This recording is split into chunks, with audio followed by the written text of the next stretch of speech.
Evening आ रही हूँ। मैं लक्ष्मी यादव विज्ञान विषय के साथ साइंस की सीरीज में क्लास 7 के चैप्टर 3 का एक नया टॉपिक जिसका नाम है बेस। क्या नाम है? बेस। बेस को हिंदी में बोलेंगे क्षार। क्या बोलेंगे? क्षार। अगर हम कहें कि क्षार, तो क्षार को हम पहचानेंगे कैसे? क्षार को पहचानने के लिए अगर हम उसे टेस्ट करेंगे तो स्वाद में ये कैसे होंगे? कड़वे होंगे, यानी कि ये टेस्ट में बिटर होंगे। Bitter in taste. कौन सी तत्व? बेस। ठीक है। दूसरा, अगर हम ये सोचे कि इसे टेस्ट करके पहचान लें तो ये टेस्ट करने पर सॉफ्ट जैसे लगते हैं, साबुन जैसे लगेंगे। जैसे साबुन को आप छूते हैं महसूस होता है, कुछ ऐसा ही बेस को टेस्ट करने पर आपको फील होगा। तीसरी चीज जो है वो ये है कि अगर इसे एक्वस सोल्यूशन में मिलाते हैं, एक्वस सोल्यूशन मीन्स जल में जब इसे हम मिलाएंगे तो एक्वस सोल्यूशन में ये अपने OH आयन में छूट जाएगा। ये कौन सा आयन रिलीज करेगा? OH negative ion. कौन सा ion? OH negative ion. Acid वाले लेक्चर में हम लोग एक पॉइंट मिस कर दिए थे, वो था कि अगर बेस को एसिड को एक्वस सोल्यूशन में हम ऐड करते हैं तो वो कौन सा आयन देगा? H+ ion. कौन सा आयन? H+ ion. इसे वहाँ आप लोग ऐड कर लीजिएगा। आइए, अब ये बेस लेकिन कौन सा आयन देगा? OH negative ion. ठीक है। अब इसे भी कैटेगराइज किया गया है, स्ट्रॉन्ग बेस और वीक बेस। स्ट्रॉन्ग बेस जो है उसका एग्जांपल है सोडियम हाइड्रोक्साइड। NaOH को क्या बोलेंगे? Sodium hydroxide. KOH potassium hydroxide. ये दोनों कैसे हैं? स्ट्रॉन्ग बेस हैं। क्या है? स्ट्रॉन्ग बेस हैं। वीक बेसों की अगर बात किया जाए तो ये क्या है? Ammonium oxide. ये क्या है? Ammonium oxide. NH4 को क्या बोलते हैं? अमोनिया। ठीक है, अमोनियम। और OH क्या हो गया? Ammonium oxide. अमोनिया का शुद्ध NH3 होता है। ठीक है। अब अगर हम बेस को देखें तो अभी हमने बात किया एक्वस सोल्यूशन में डिजॉल्व होगा नहीं होगा। जो बेस क्या होते हैं? वाटर में डिजॉल्व होते हैं, वाटर सॉल्युबल होते हैं, ऐसे बेसिस को क्या बोलते हैं? एल्केलीज बोलते हैं। क्या बोलते हैं? एल्केलीज। क्षारक। क्या बोलते हैं? क्षारक। ऐसे क्या बेस जो किसमें डिजॉल्व हो, सॉल्युबल हो जल में, उन्हें क्या बोलेंगे? एल्केलीज। इतना समझ में आया सबको? अच्छा, अभी तक हम लोगों ने ये समझा एसिड क्या है और बेस क्या है। अगर किसी एसिड, और हर तत्व को तो हम लोग खाकर पहचानेंगे नहीं, ये मीठा है, तीखा है, खट्टा है, कड़वा है। ठीक है।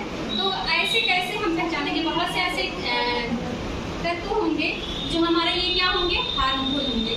उन्हें अगर पहचानना हो ऐसे ही तो उसके लिए कुछ हमारे पास क्या होते हैं? सूचक होते हैं। इंग्लिश में बोलेंगे इंडिकेटर। क्या बोलेंगे? इंडिकेटर। इंडिकेटर जो है वो 3 टाइप्स के होते हैं। कितने टाइप के? 3 टाइप्स के।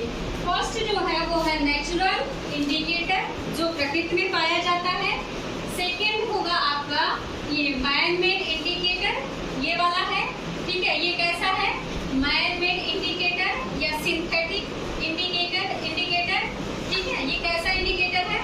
सिंथेटिक। और ये तो स्मेल के बेस पर है। तो पहले हम लोग देख लेते हैं नेचुरल इंडिकेटर के बारे में।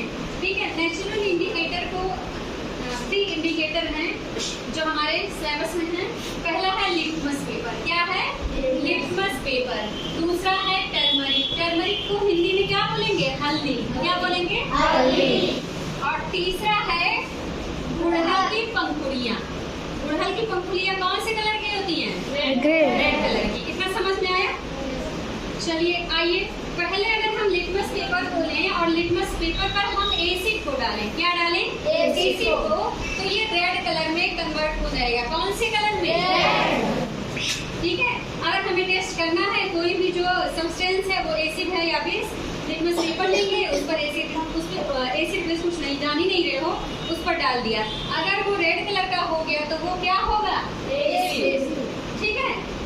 फिर लिटमस पर अगर हम बेस को डालेंगे तो वो कैसा हो जाएगा? ब्लू कलर का। ठीक। ये कैसा इंडिकेटर है? नेचुरल इंडिकेटर है। दूसरा जो नेचुरल इंडिकेटर है वो है टर्मरिक यानी हल्दी। अगर हल्दी पर हम लोग एसिड डालेंगे तो ये कैसा हो जाएगा? येलो कलर का। और अगर बेस डालेंगे तो ये कैसा हो जाएगा? रेड। अच्छा, एक बार कपड़े सभी धुलते हैं ना? खाना खाते टाइम हल्दी वाली दाल या सब्जी अगर कहीं गिर जाती है तो उस पर डिटर्जेंट जब हम लोग लगाते हैं तो उसका कौन सा कलर होता है? रेड कलर होता है। कौन सा कलर होता है? यानी इंडिकेटर या सॉफ्ट जो होते हैं वो क्या होते हैं? बेस। समझ पाए आप लोग? ये तो समझ गए ना? अगला है क्या? गुड़हल की पत्तियां, इसकी पंखुड़ियां, सॉरी गुड़हल की पंखुड़ियां। अगर इनको इन पर एसिड डाला जाएगा तो ये डार्क पिंक हो जाएंगी। इनका एक्चुअल कलर रेड होता है ना, एसिड डालेंगे तो इनका कलर डार्क पिंक हो जाएगा और बेस डालेंगे तो ये ग्रीन कलर की हो जाएंगे। ये तीनों था क्या? Natural indicator. ठीक है, ये क्या था? Natural indicator. अब हम बात कर लेते हैं सिंथेटिक इंडिकेटर की। ठीक है, किसकी बात करते हैं?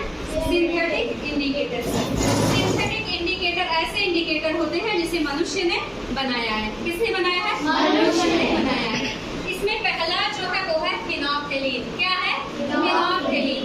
फिनोक्टिलीन जो होता है इसका वास्तविक कोई कलर नहीं होता है। ये कैसा होता है? कलरलेस होता है। कैसा होता है? कलरलेस होता है। और इसको अगर इसमें हम क्या करेंगे? फिनोक्टिलीन में एसिड डालेंगे तो इसका कलर बिल्कुल कोई कलर नहीं आएगा। ये कलरलेस का कलरलेस ही रहेगा। ठीक है, लेकिन अगर इस पर बेस हम ऐड करते हैं तो ये कलरलेस से किस कलर में चेंज हो जाएगा? पिंक कलर में। किस कलर में? क्लियर? सेकेंड जो है वो मिथाइल ऑरेंज। जैसा कि इसका नाम है ऑरेंज, इसका कलर कैसा होता है? ऑरेंज कलर होता है। मिथाइल ऑरेंज पे अगर हम एसिड डालेंगे तो इसका कलर कैसा हो जाएगा? रेड हो जाएगा। और अगर बेस डालेंगे तो इसका कलर क्या हो जाएगा? येलो हो जाएगा। तो ये था सिंथेटिक इंडिकेटर यानी मैन मेड इंडिकेटर। इसके अलावा एक स्मेल वाला इंडिकेटर भी होता है। ठीक है, वो हो गया प्याज और वनीला। प्याज को अगर हम एसिड में डालेंगे, प्याज में अगर हम एसिड डाल रहे हैं, ठीक है, तो स्मेल आएगा। क्या होगा? उसका स्मेल जो नेचुरल स्मेल प्याज का है वो प्रेजेंट रहेगा। लेकिन अगर बेस डाल देंगे तो उसका जो नेचुरल स्मेल है वो गायब हो जाएगा। सेम यही वनीला के साथ भी होता है। ठीक है, उसमें भी अगर हम एसिड ऐड करेंगे तो उसका एक्चुअल जो स्मेल है, जो फ्लेवर है वो प्रेजेंट रहेगा। लेकिन अगर बेस ऐड कर देंगे तो उसका स्मेल क्या होगा? तो ये था इंडिकेटर। ठीक है, चैप्टर 3 का। अगले दिन हम लोग पढ़ेंगे किसी एसिड या बेस को अगर हम जल से रिएक्शन कराएंगे तो वो कैसे क्या करेगा? साल्ट में कन्वर्ट होगा। ठीक है, बहुत सारे रिएक्शंस के बारे में हम लोग अगले लेक्चर में बात करेंगे। Any doubt? Okay, thank you.